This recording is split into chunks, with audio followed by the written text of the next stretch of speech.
Magandang umaga, Pilipinas! Ito ang balitang totoo. Para sa buong sambayan ng Pilipino, Buong araw naghahatid ng serbisyo. buong puso at may kredibilidad. Uno, Versidad News. Charter change, para saan nga ba? Phreatic eruption na itala sa Bulkang Mayon. Bagong panganak na sanggol, inabando na sa isang gasolinahan. 8 bahay sa Batangas natupok. Repatriation ng natirang Pinoy sa Gaza, tinututukan ng gobyerno. Bea Alonso at Dominic Roque hiwalay na. UAAP Volleyball Competition Season 86, nagsimula na.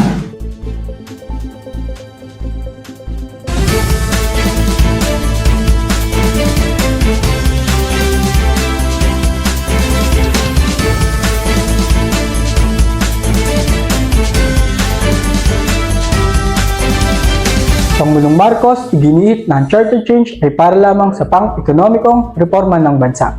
Sinisigurado ng Pangulo na ang charter change ay hindi para baguhin ang kasalukuyang konstitusyon, kundi para lamang sa kapakanan ng ekonomiya ng bansa. Aniniya, siya ay bukas sa mga ideya nagpapatungkol sa pagsasabatas sa mga pampolitikong probisyon ng ating konstitusyon. May ulat si Johan Adorsa.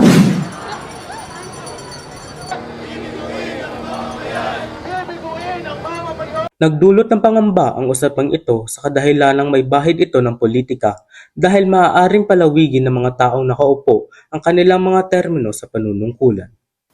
Let us not betray the sacred oath that we have made. We must safeguard our Constitution's primacy. I strongly appeal to all concerned to stop this call for a separate Mindanao. It is a grave violation of the Constitution. Kaugnay nito ang pag-ugong ng issue sa pagitan ng House of Representatives sa Senado dahil sa pagsuporta ng Kamara sa isang probisyon na magpapahintulot sa Kamara at Senado na bumoto bilang isang grupo.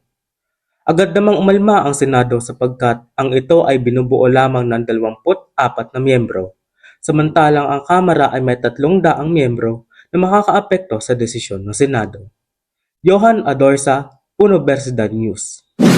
Kapapasok lamang ng balita na itala ang ilang pagsabog o phreatic eruption ng Bulkang Mayon ngayong araw.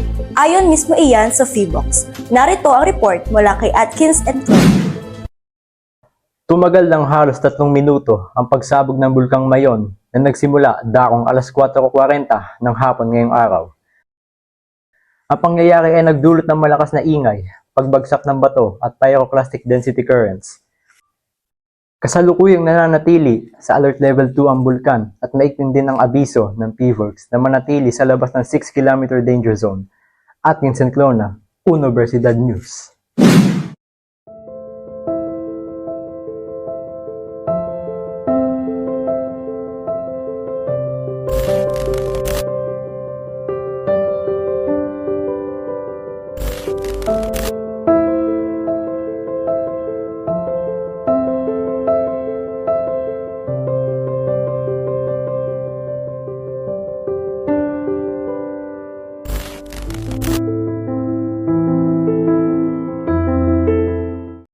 Isang ina ang pinaghahanap ngayon ng pulisya dahil sa pag-iwan ng sanggol sa isang gasolinahan sa Quezon City.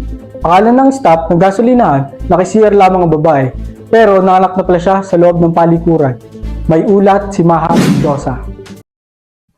CR ang hanap ng buntis na ito na bumaba mula sa SUV sa isang gasolinahan sa Kalayaan Avenue, Quezon City.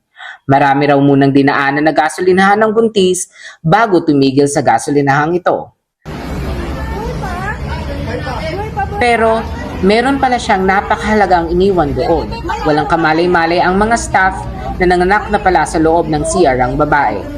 Ang sanggol na lalaki ay nadiskubre ng sunod na gumamit ng CR. Ligtas na ngayon ng sanggol na agad na dinala sa East Avenue Medical Center. Maha Mendoza, Uno Versidad News.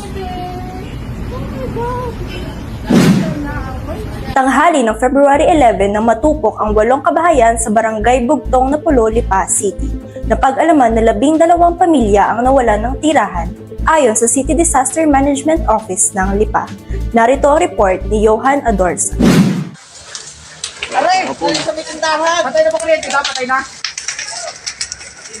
Natuklasan ng Police Region 4A na nagsimula ang sunog bandang alas 2:20 ng tanghali at naapula naman agad sa tulong ng Lipa City Bureau of Fire Protection. Sa ngayon, hindi pa matukoy ang pinagmulan nito at aabot sa mahigit 500,000 piso ang inisyal na danyo sa pangyayaring ito. Johan Adorza, Universidad News. 15 Pilipino ang kasalukuyang nasa Gaza Strip ayon kay Philippine Ambassador Jordan Wilfredo Santos. Ngunit 14 lamang ang individual na nakatakdang ma-repatriate patungong Egypt ngayong mas lalong umiinit na ang tensyon sa pagitan ng Israel at militanteng grupong Hamas. May ulat si Atkins Enclona.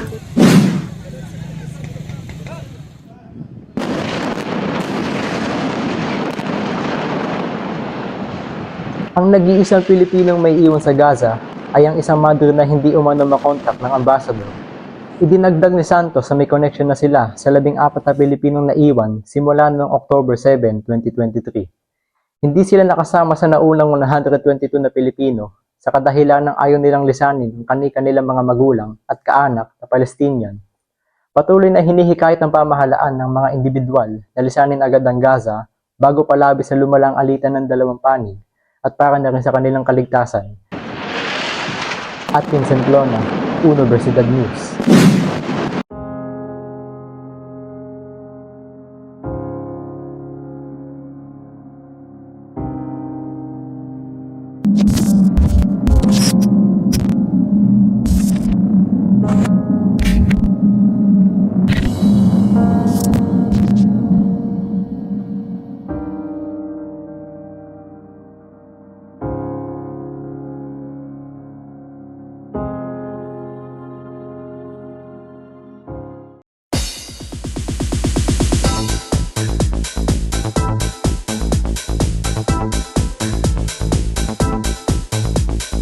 Mainit-init na chika this week ang hiwalayang Bea Alonzo at Dominic Roque matapos ang higit 6 na buwang engagement at higit na 3 taong relasyon.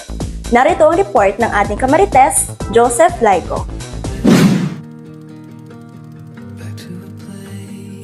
Sa gitna ng pandemic lockdown noong 2020, umusbong ang pag-iibigan ni Bea Alonzo at Dominic Roque.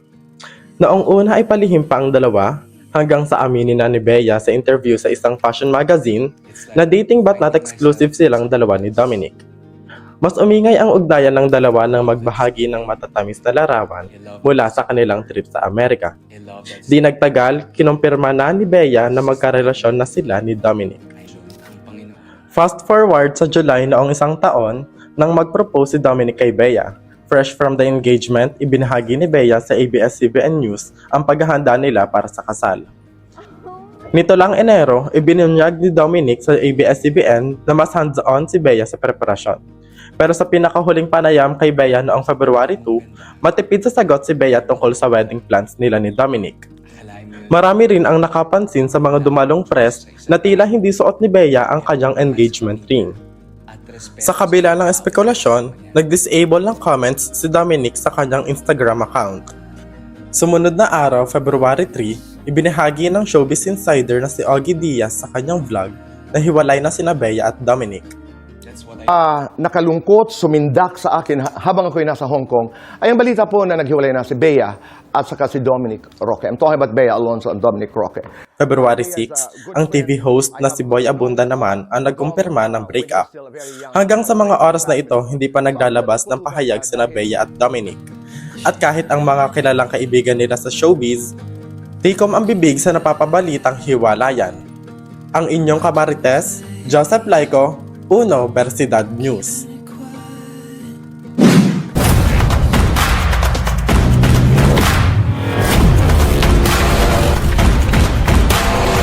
At sa usapang sports naman, nagsimula na si Bad Spike at Black sa UAP Volleyball Competition Season 86 nito Miyerkules, February 17. Ito ay laro upang ipakita naging matinding paghahanda ng mga koponan para sa isang kapanapanabik na showdown sa hardcourt. Narito ang report mula kay Tantan Amurao.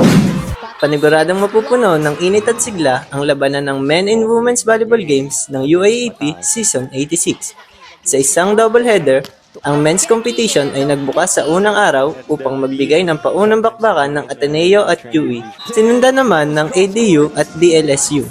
Kasunod dito sa hapon ay ang women's competition na galing din sa mga nasabing universidad. Mapapanood ang mga susunod na laban sa One Sport PH channel sa inyong telebisyon. Manatiling nakatutok para sa mga kapanapanabik na update ng mga showdown na ito. Nag-uulat, Tantan Amorao, Universidad News. At ito ang hatid naming balita. Laging tandaan, edukasyon na ingatan para sa botohan at hindi na isahan. Maraming salamat at hanggang sa muli. Ito ang Universidad News.